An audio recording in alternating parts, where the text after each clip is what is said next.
I dag vil jeg lave en barbecue chicken quesadilla. Så nu starter jeg her med at tage en hel kylling, vi stak på grillen i går aftes, og tage det ud på min skærebræt. Og så får jeg alt det her ud, så det ligner, vi har 2 vinger. Et kyllingelung og så nogle rester. Så finder jeg lige en klud til at tørre mine hænder. Godt. Og så begynder jeg på at skære kyllingen af. Jeg finder lige en skål før, så jeg har et sted til at lægge det i. Godt. Så begynder jeg nu på at tage al kylling ud og finde tingene. Så prøver jeg at få alle knogler, og jeg gider heller ikke have skidt med, fordi det er heller ikke sjovt. Og jeg er rimelig sikker på, at det er nogle ribben, vi havde her hånd i. Og så hvad er vi i gang med nu? Så har vi nogle små stykker kød her. Så har vi kyllingelåret, som jeg skærer bare ned sådan. Langs benet. Så her er der den der lille knogle der. Så den er lidt irriterende.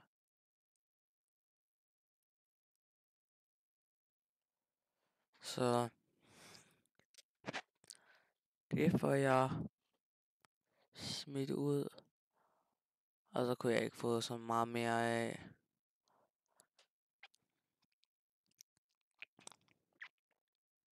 Det øverste var ikke så meget.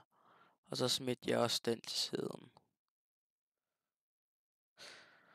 Og så tog jeg også resten af kyllingen. Her havde vi bare noget skin og lidt kylling. Jeg pressede det lige, fordi jeg var ikke lige sikker på, hvor meget kylling og skin eller hvad det var. Og så har vi 2 vinger. Jeg knækker den ind over. Så tager jeg vingedelen, finder de 2 knogler. Der var den lille, skulle jeg gerne med ind, og så har jeg den store der. Og så prøver jeg lige at skære noget af det af. Ja. Og så nu skærer jeg den over, sådan at det er splittet op i 2 knogler. Så får jeg taget det noget kødet af her.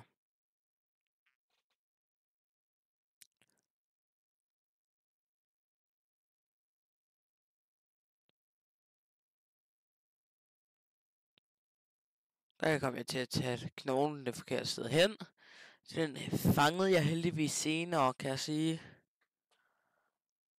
Så her har vi det der var ikke noget rigtig kød på, så det smidte jeg bare over. Og så havde vi vingen der, som jeg bare knækkede over.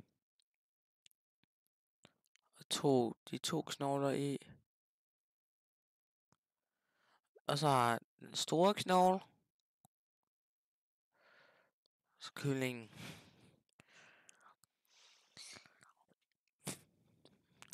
Og så har vi en mere vinge, hvor jeg gør bare det samme igen.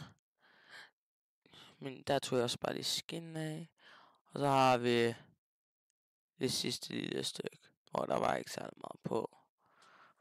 Og det var al kyllingen, som jeg kunne få reddet. Så nu går jeg lige over med resterne af kyllingen for at smide ud. Det kunne man altid have koget ned og lave stok med. Men det var ikke lige noget, jeg havde lyst til, eller tid til, eller brug for. Så gik jeg over, skyllede skærebræt, stille den her til siden. Og så tog en ny skærebræt. Og en ny kniv. Nu går jeg over og skærebrættet af. Først banker. Og så skyller jeg lige af her nu.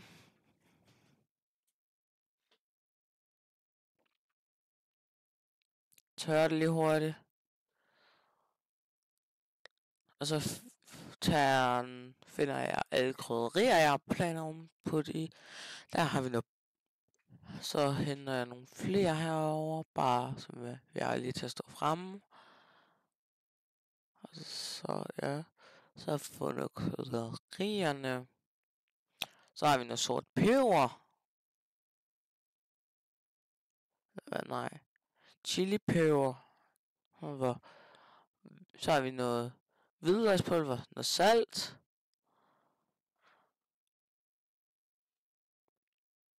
Noget barbecue og noget citron for at lige tage lidt ud. Så tager jeg lige kappen af der. Gør det ligesom. Og så tager jeg bare lidt af det, fordi det har allerede fået godt med krydderier.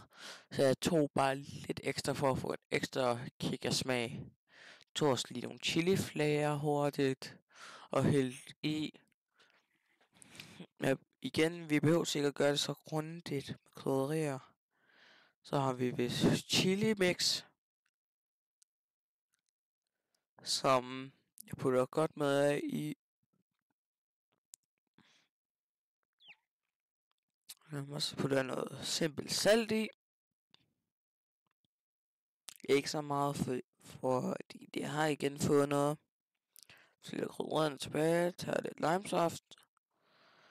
Og så sætter den til siden her. Og så godt med barbecue sauce ovenpå. Som er den store ting her.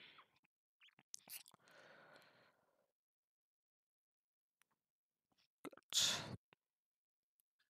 Stiller det her til siden, og så tager jeg det bare med mine hænder og mixer det rigtig godt, så jeg får barbecuen ud over det hele.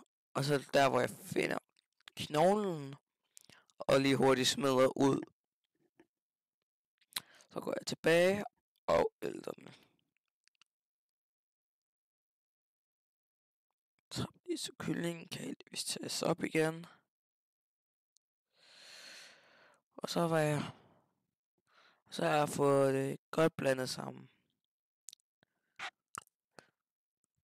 Så går jeg lige over og vasker hænder.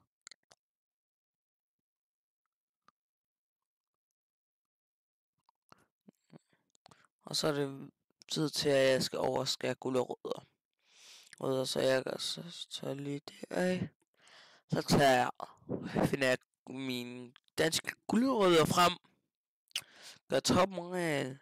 Og så tager jeg bare kniven og prikker igennem og skærer af, så jeg får sådan en hjørne, hvor jeg kan tage det ud.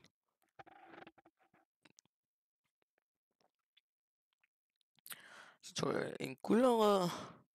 Startede med at skære enden og toppen af. Fordi det her var ikke nogen friske. Og så skræller jeg dem. Normalt skræller man ind af min. Jeg synes bare, det altid havde været let at skrælle ud af.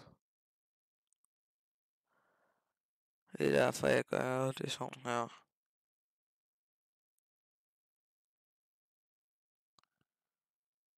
Så har vi en ren gulerod. Lægger lige til siden. Og så lægger vi over her.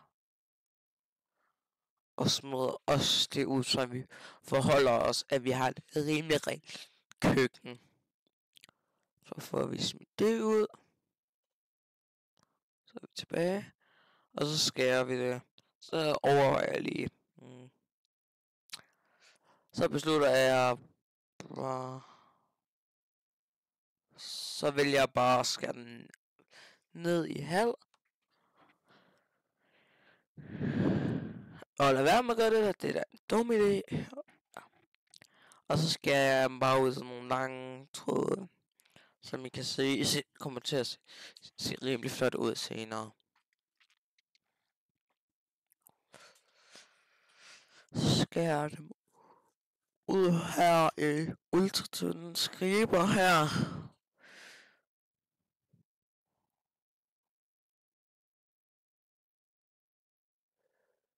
Så skal jeg bare den her ud.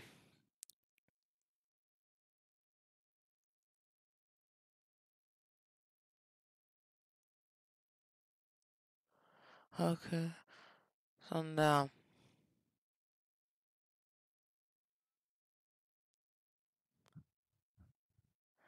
Og så har jeg sådan nogle, så skal jeg dem lige over for, at de er lidt større, bedre størrelse.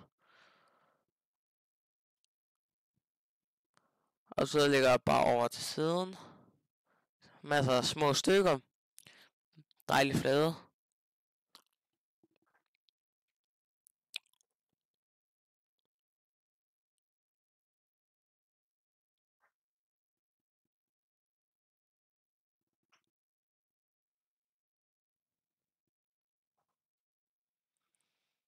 Så skal jeg have den næste ud. Igen.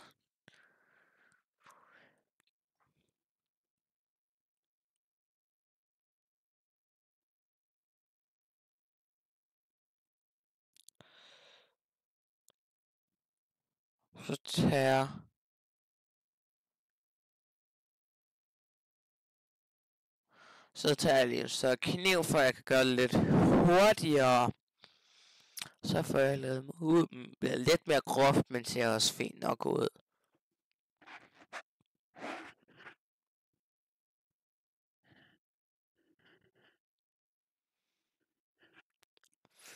Så tager jeg alt.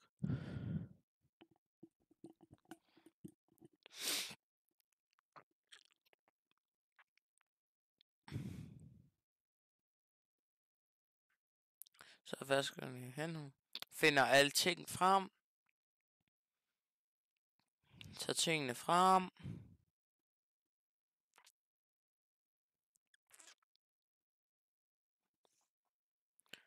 Går lige over. Leder efter noget fedtstof. Tager en kniv.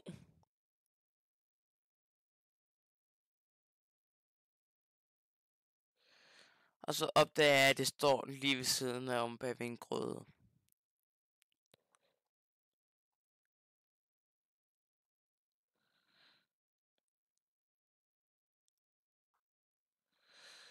Så finder jeg en saks til at lige klippe den her pænt op.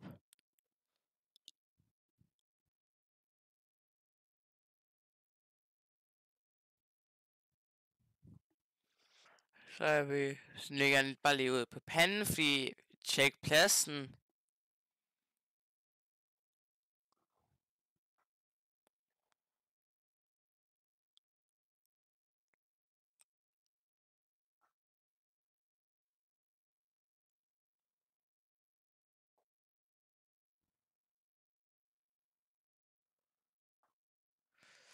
Så har jeg min låg.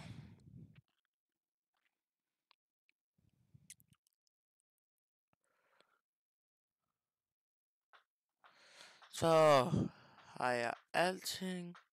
Lægger noget til siden. Gør plads. Så nu tager jeg den her ud. Så går jeg over til vores køleskab og leder efter en dressing til at putte på.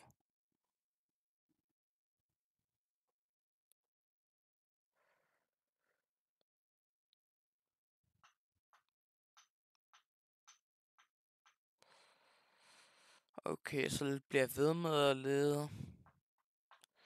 Bliver ved. Og bliver ved. Så har jeg fundet en 1000 op, der lige er vælger på 1000 og tager på. Prøv at få noget ud. Får ikke så meget ud. Tag det ud, jeg vil have. Tag en kniv.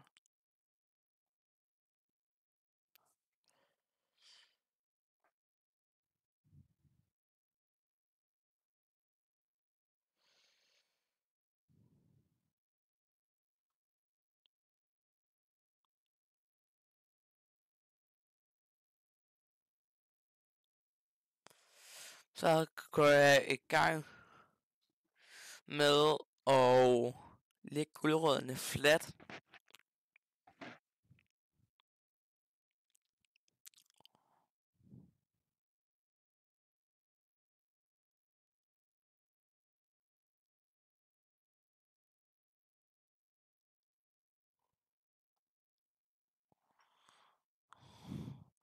Så lægger jeg dem her i lag.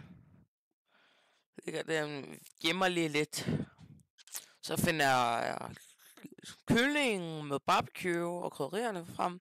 Og osten.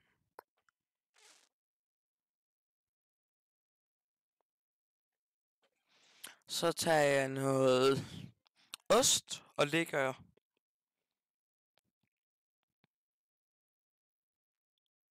Så lægger vi her. Så lægger jeg kyllingen på og bruger kniven igen, fordi jeg gider ikke lige have beskidte hænder.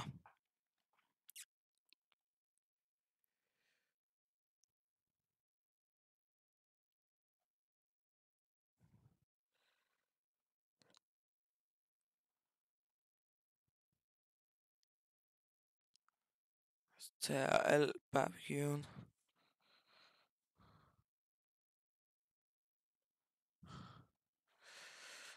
Tager jeg alt kyllingen.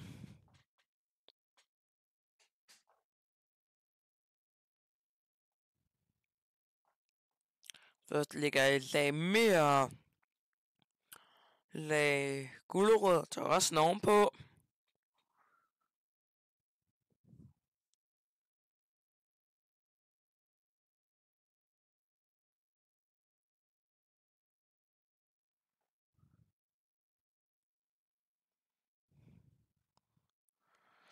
Og så har jeg den her.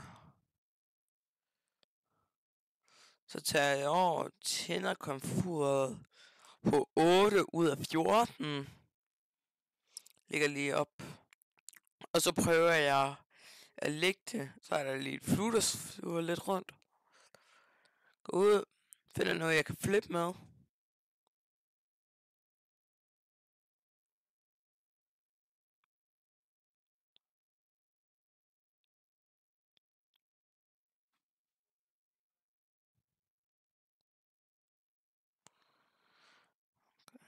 Så nu har jeg prøvet lige at fordele det lige derinde.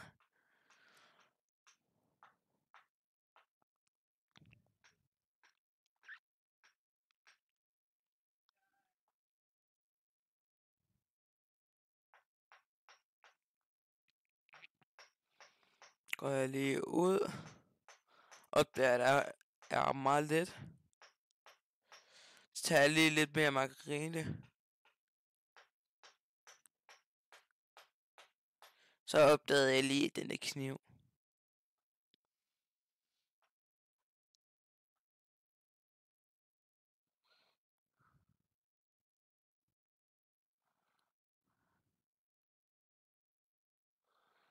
Okay. Og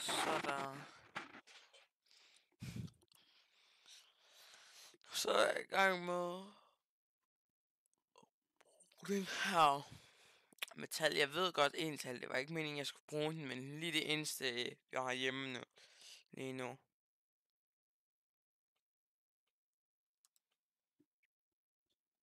Og så har jeg lige varmet den der op, så jeg kunne få endnu mere. Tog jeg noget af det der at tage det på. Så det faldt lidt af.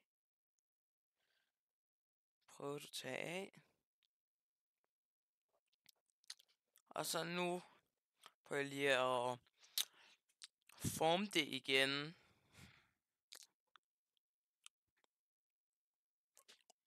Og så får jeg lagt den her ned.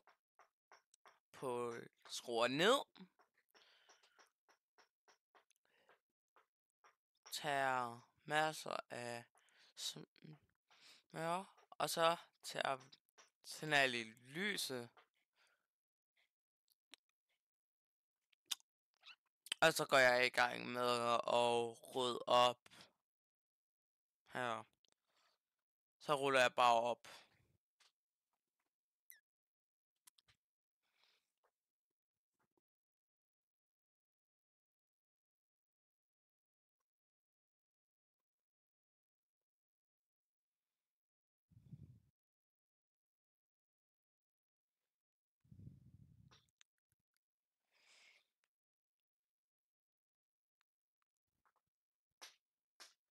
Ja.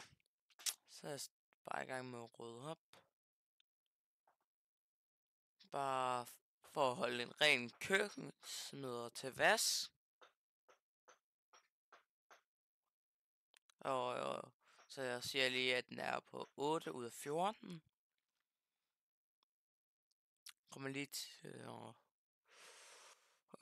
så rutter vi op.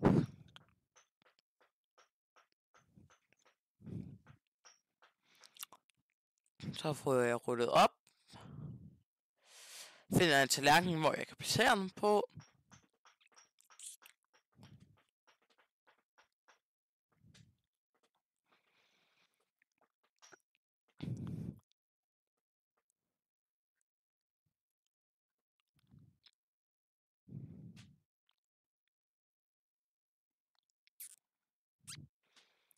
Så rutter jeg op lidt.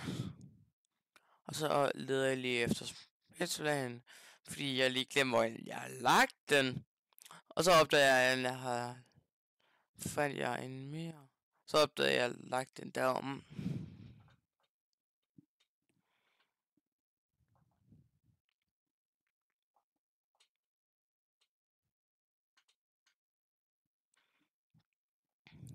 Og så prøver jeg lige at finde en god måde at flippe den på. Så leder jeg lige.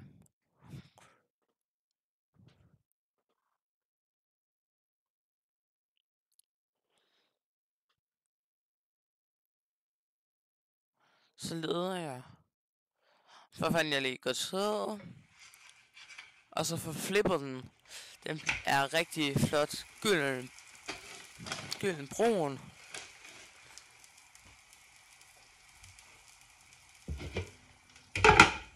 Og så rutter jeg lige lidt op igen. Prøver bare lige at få ruttet op. Lægger det ud. Så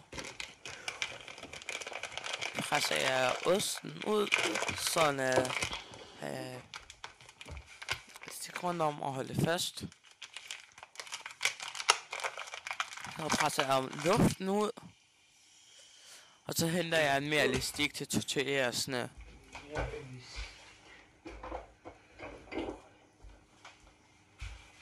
Så tager jeg ruller op, imens man med og rutter op her.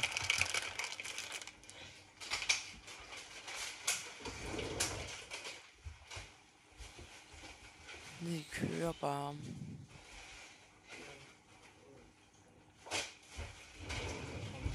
Og så tager jeg en pose og putter i, så jeg er helt sikker på, at tortillerne ikke bliver stive.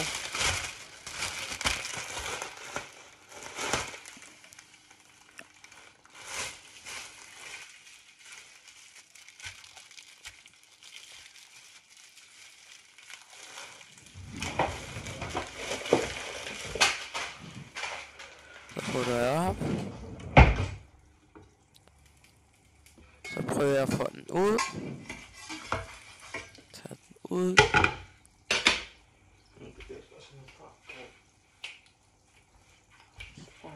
Så tager jeg lige varmen lidt op.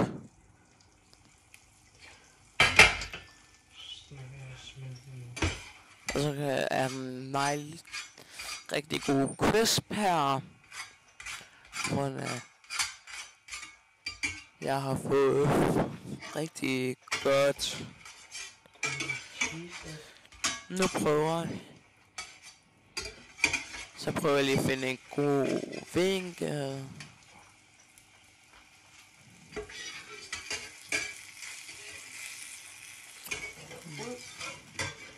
Ja.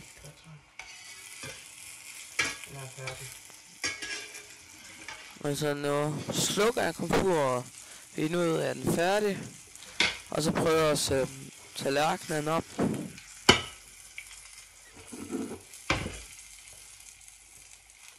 Tager jeg min tallerken. Og så flipper den. Og lægger den her. Lægger den hen. Man kan prøve at crispe dem igen. Så kan man skære den over. Den er lidt irriterende at skære igennem, fordi den er stadigvæk rigtig varm.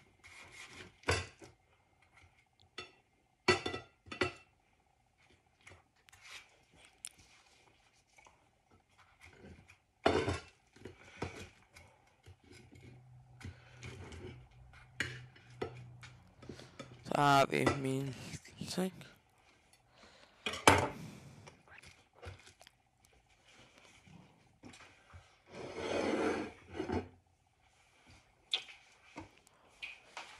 Så nu går jeg over til køleskabet og leder efter nogle ting, jeg kan lægge det med. Jeg fandt noget komfræsdressing.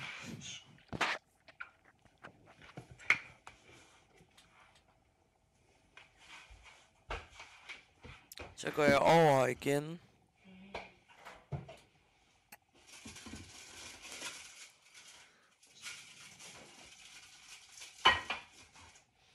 Jeg går over og kigger på nogle ting.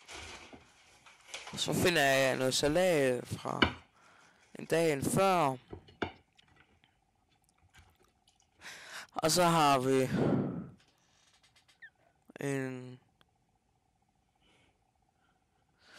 noget grønt også med på tallerkenen.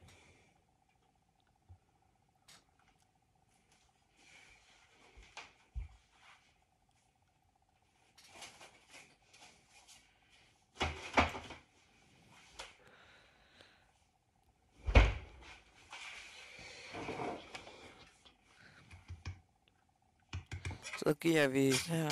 Prøv lige at skære den over i mere for at få en flotter.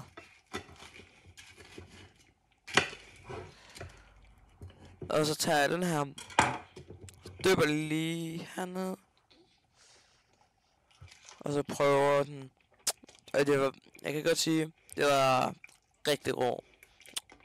Efter det her spiser jeg det hele rigtig hurtigt.